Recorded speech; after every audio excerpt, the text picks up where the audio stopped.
Welcome to this animated summary of the 48 Laws of Power by Robert Greene. Law 1. Never outshine the master. Judgment. Always make those above you feel comfortably superior. Highlight the talents of your masters and make them appear more brilliant than they are, and you will attain the heights of power. Transgression of the law. Nicolas Fouquet was Louis XIV's finance minister.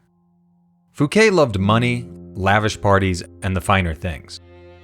He was also concerned that he was falling out of favor with King Louis.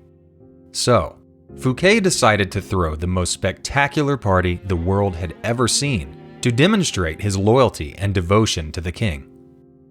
The party had the most popular guests, the most fantastic foods, and a fireworks display like no one had ever seen before.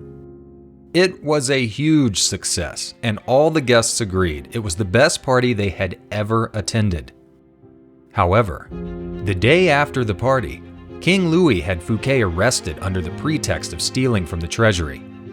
3 months later, Fouquet was found guilty and sent to an isolated prison in the Pyrenees Mountains, where he spent the last 20 years of his life in solitary confinement, far away from the people and things he loved most.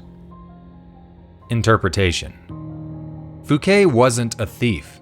He was, however, a fool. King Louis XIV was a proud and arrogant man with an insatiable lust for attention. He took Fouquet's party as an insult. Each spectacular display at the party made the king feel Fouquet was pompously parading his wealth and influence. Fouquet offended the king's vanity, and he paid the price for his transgression. Observance of the law. In the 1600s, Galileo found himself in the shaky financial position all too familiar to artists and scientists during the Renaissance.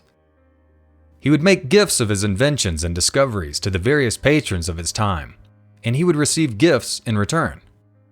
Galileo didn't need gifts, however. He needed cash. In 1610, when he discovered Jupiter's moons, Galileo devised a new strategy. He dedicated his discovery to just one patron family, the Medicis. Cosimo I had established the Medici dynasty in the 1500s, and he had made Jupiter the Medici family symbol. Galileo knew this and used his discovery of Jupiter's moons as an opportunity to honor the family's greatness. He announced that his discovery of Jupiter's moons perfectly coincided with Cosimo II's enthronement. He announced that the 4 moons of Jupiter harmonized with the number of Medici sons, Cosimo II and his 3 brothers. Galileo said that the moons orbited the founder of the Medici family, Cosimo I. Galileo also commissioned an emblem with Jupiter surrounded by 4 stars, and he presented it to Cosimo as a symbol of his connection to the heavens. Galileo honored the Medicis so perfectly with his cosmic comparison that Cosimo II made Galileo his court philosopher and mathematician.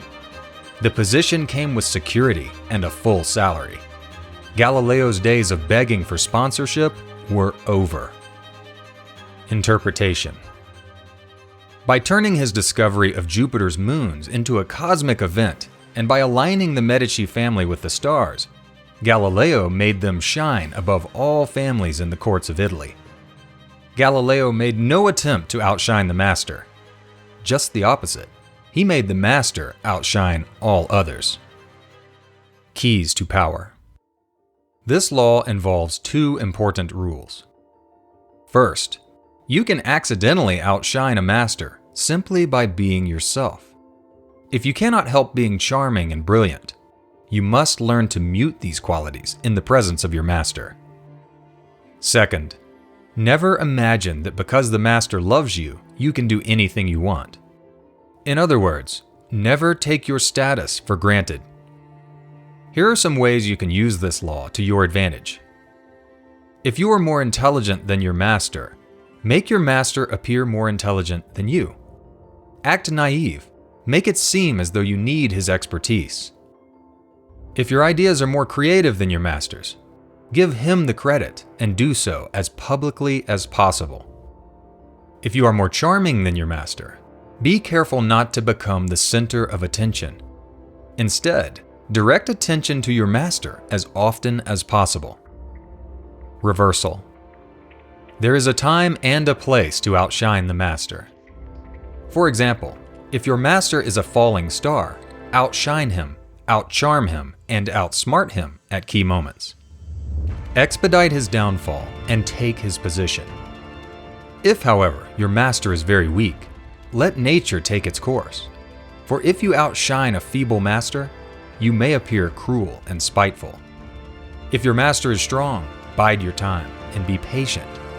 Power always fades and weakens, and your master will eventually fall. Now, you're a person who loves to learn, am I right? Well, YouTube has a video for you right here. So keep on learning and please smash like and subscribe to my channel. And I'll see you next time on Mentally Fit.